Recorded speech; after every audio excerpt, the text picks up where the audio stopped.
நம்ம நக்கீரன் டிவியோட தொடர்ந்து இணைந்திருக்க பெல் சிம்பிளை கிளிக் பண்ணுங்க.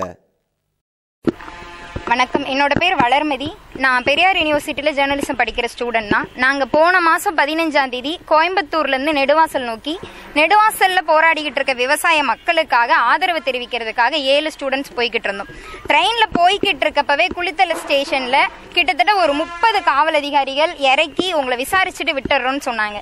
நாங்கள் சரி விசாரணைன்னு தான் இறங்கணும், விசாரிச்சுட்டு விடுவாங்கன்னு இறங்குறப்போ நைட்டு 8:30 மணி வரையிலுமே எங்கள் மொபைலெல்லாம் பிடுங்கிக்கிட்டு யாருக்கும் இன்ஃபர்மேஷன் கூட சொல்ல முடியாத அளவுக்கு மண்டபத்தில் அடைச்சி வச்சிருந்து 8:30 மணிக்கு மேலே தான் எங்கள் மேலே வந்து கேஸ் போட்டிருக்கோம், உங்களை நாங்கள் ரிமாண்ட் பண்ணுறோன்னு மேஜிஸ்ட்ரேட் கிட்ட கூட்டிகிட்டு போனாங்க.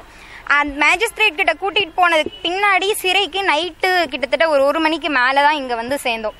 சிறைக்கு உள்ளே வந்த உடனே அவங்க கேட்டாங்க என்ன வழக்கு, விவசாயிகளுக்காக போராட போனோம் அப்படின்றத மட்டும்தான் சொன்னேன்.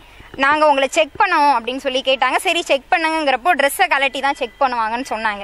நாங்கள் ட்ரெஸ்ஸை கலட்ட முடியாது, எங்களால் நியூடாக நிற்க முடியாதுன்னப்போ நீங்கள் நிர்வாணமாக நின்று தான் ஆகணும் அப்படிங்கிறத மரியாதையாக கூட சொல்ல கிடையாது. ரொம்ப மோசமான வார்த்தைகளில் சிறைக்கு வெளியில தான் நீங்கள் ஸ்டூடெண்ட்டாக இருக்கலாம், போராடுறவங்களா இருக்கலாம், சிறைக்குள்ளேன்னு வந்துட்டா நாங்கள் சொல்கிறது தான் சட்டம்.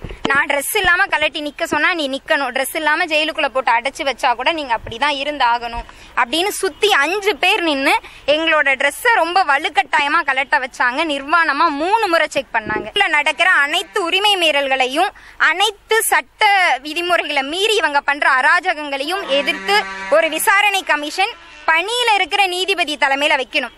அது மட்டும் இல்லாம இங்க இருக்கிற உயரதிகாரிகள் எல்லாருமே, குறிப்பா எங்களை மிரட்டின assistant jailer Vasanthi, Bhagyalakshmi, Nadhiya, jail சூப்ரன், எங்க மேல நடவடிக்கை எடுக்க ஆர்டர் கொடுத்த டிஐஜி ஜெயபாரதி, இவங்க எல்லாரையுமே இந்த இடத்துல இருந்து வேற இடத்துக்கு பணிமாற்றம் பண்ணதுக்கு அப்புறம் இங்க ஒரு விசாரணை கமிஷன் நடத்தணும்.